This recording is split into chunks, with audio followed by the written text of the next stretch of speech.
Hello বন্ধুরা, স্বাগতম সবাইকে আমার নতুন একটি টিউটোরিয়ালে। আজকে আমি আপনাদেরকে এমন একটি ওয়েবসাইট দেখাবো যেটির মাধ্যমে আপনি ফুল স্ক্রিনটাকে টেক্সটের মাধ্যমে রেকর্ড করতে পারবেন।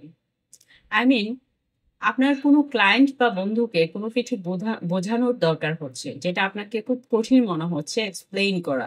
তখন আপনি সেটিকে আপনার স্ক্রিনে শো করতে পারবেন। তো চলুন দেখি কেমন করে। প্রথমে আপনি আপনার ব্রাউজারটাকে ওপেন করে নিবেন। ব্রাউজারটি ওপেন করার পরে আপনি চলে যাবেন, লিখবেন scribe, S S C R I D E, scribe how, scribehow.com। এটি হচ্ছে সেই ওয়েবসাইট। আপনি এখানে যেয়ে একটু লগ ইন করে নেবেন। আমি গুগলের মাধ্যমে লগ ইন করে ফেললাম। আমার এখানে লগ ইন হয়ে গেছে। আপনি আপনার নতুন যে কোনো একটি ইমেইলের মাধ্যমে লগ ইন করে নেবেন। তারপর গেট স্টার্টে ক্লিক করলাম। গেট স্টার্টে ক্লিক করার পরে এই ফর্মালিটিস গুলো আমি লেটে করব, সেজন্য আমি এটাকে স্কিপ করব। আচ্ছা, এখান থেকে ডাউনলোড স্ক্রাইব এক্সটেনশন, এটাকে আপনি ডাউনলোড করতে পারবেন এক্সটেনশন হিসেবে ইউজ করার জন্য, যেহেতু আমি ক্রম ইউজ করছি। তো আমি এখানে স্কিপ করে দিলাম, ডাউনলোড লেটার দিয়ে দিলাম। ওকে, আমি পরে ডাউনলোড করব।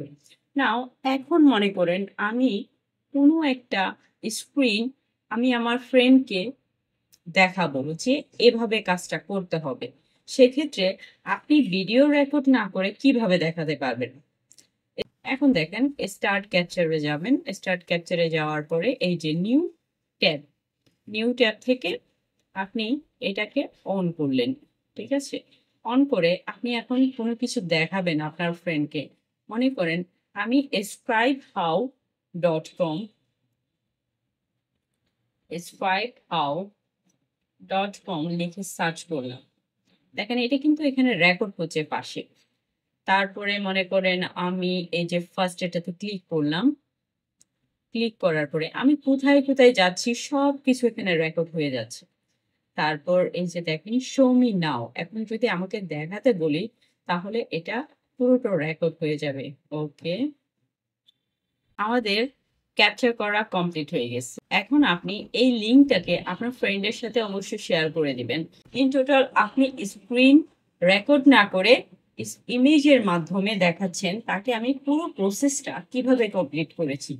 তো থ্যাংক ইউ ভিউয়ার্স, আজকের জন্য এতটুকুই। আপনি যদি আমার চ্যানেলে নতুন হয়ে থাকেন তাহলে অবশ্যই চ্যানেলটি সাবস্ক্রাইব করবেন